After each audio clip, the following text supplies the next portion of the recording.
توڑنا نہیں جوڑنا سیکھیں، کیونکہ توڑنے والوں کی حویلیاں بھی ویران رہتی ہیں اور جوڑنے والوں کی قبریں بھی آباد رہتی ہیں۔ سفر زندگی کا ہو یا بندگی کا، ارادے کی مضبوطی شرط ہے۔ یہ لوگ فرشتے ہیں خدا ہیں کیا ہیں، کیوں ان کے معیار پہ خود کو اتارا جائے۔ کبھی دنیا والوں سے کوئی طلب نہ رکھنا، تمہارے صبر کا صلہ تمہیں اللہ دے گا۔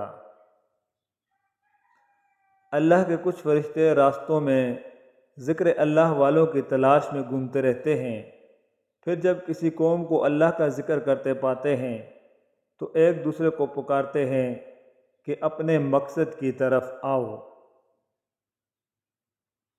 گناہ کی آگ سے ٹائم برباد نہ کریں، بلکہ نیکیوں کے پانی سے آخرت کے لیے ذخیرہ کریں۔ فرمان نبی صلی اللہ علیہ وآلہ وسلم ہے، جو روزہ دار کو سیر کرے اللہ پاک اسے میرے حوض سے وہ مشروب پلائے گا کہ جنت میں داخل ہونے تک پیاسا نہ ہوگا۔ سبحان اللہ۔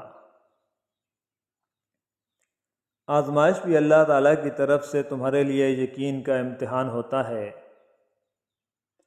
خدا نے انسان بڑی محنت سے بنائے ہیں، ایک بار ٹوٹ جائیں تو جوڑنا بڑا مشکل ہو جاتا ہے۔ کسی کو پسندیدہ بنا لینا اعلیٰ ظرفی ہے اور کسی کا پسندیدہ بن جانا خوش قسمتی ہے۔ خوش قسمت اگر تکبر نہ کرے تو سونا ہے، اور اعلیٰ ظرف اگر منافق نہ ہو تو ہیرا ہے۔ وقت ایسا چل رہا ہے جہاں تمام اچھی باتیں، ہمدردیاں، سچی محبتیں اور انسانیت سوشل میڈیا پر موجود ہیں، لیکن انسان کے کردار میں نہیں۔ زندگی آزمائشوں کا سمندر ہے، کسی سے لے کر آزمایا جاتا ہے تو کسی کو بے تحاشا دے کر آزمایا جاتا ہے، بس کہیں صبر اور کہیں شکر کی آزمائش ہے۔ حضرت علی المرتضیٰ رضی اللہ تعالی عنہ کا قول ہے، دوسروں کے سینے سے شر اس وقت تک دور کر کہ پہلے تو اپنے سینے کی صفائی کر لے۔ حضرت عثمان رضی اللہ تعالیٰ عنہ کا قول ہے، اپنا بوجھ خلقت میں سے کسی پر نہ رکھ، خواہ کم ہو یا زیادہ۔ حضرت ابو درداء رضی اللہ تعالیٰ عنہ فرماتے ہیں، میری طرف کسی دوست نے ایسا تحفہ نہیں بھیجا جو مجھے السلام علیکم سے پیارا ہو۔ دولت کی مستی سے اللہ کی پناہ مانگو، کیونکہ یہ وہ لمبی مستی ہے کہ جس کے نشے کے سوا موت کے کوئی دوسرا چیز نہیں اتار سکتی۔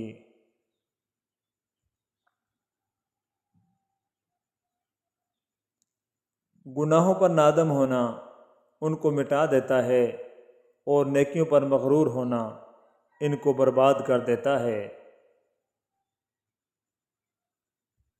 رسول اللہ صلی اللہ علیہ وآلہ وسلم نے ارشاد فرمایا، آپس میں بغض نہ رکھو، حسد نہ کرو، پیٹھ پیچھے کسی کی برائی نہ کرو، بلکہ اللہ کے بندے آپس میں بھائی بھائی بن کر رہو، اور کسی مسلمان کے لیے جائز نہیں کہ ایک بھائی کسی بھائی سے 3 دن سے زیادہ سلام کلام چھوڑے رہے۔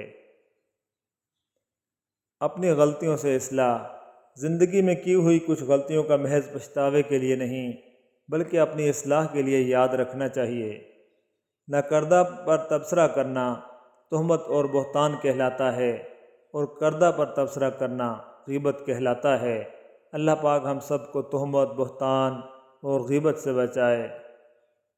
اپنے اندر برداشت پیدا کریں، معلوم نہیں کہ آپ کو کون کون برداشت کر رہا ہے۔ حیرت اور تعجب کی بات ہے، ہم بیٹی کی نسبت سے داماد کو بیٹا مان لیتے ہیں، لیکن بیٹے کی نسبت سے بہو کو بیٹی کیوں نہیں مانتے؟ حضرت شقیق بلخی رحمۃ اللہ علیہ کا قول ہے، جو شخص احسان کرتا ہے اسے چپ رہنا چاہیے، لیکن جس پر احسان کیا گیا ہو اسے بولنا چاہیے۔ حضرت شقیق بلخی رحمۃ اللہ علیہ کا قول ہے، کسی سے بدلہ لینے میں جلدی نہ کرو، اور کسی کے ساتھ نیکی کرنے میں تاخیر نہ کرو۔ ہم سب کسی کے لیے ایک مثال اور کسی کے لیے ایک سبق ہوتے ہیں۔ ہم سب پرفیکٹ نہیں ہوتے۔ ہمیشہ میٹھے الفاظ بولو تاکہ کبھی الفاظ واپس لینے پڑ جائیں تو کڑوے نہ لگیں۔ یہ دنیا بہت پرکشش ہے اور اپنی رنگینیوں سے انسان کو خود میں سمو لیتی ہے۔ اس سے بچنا بہتر ہوتا ہے، کیونکہ جو اس میں کھو جاتا ہے یہ اسے بے مول کر دیتی ہے۔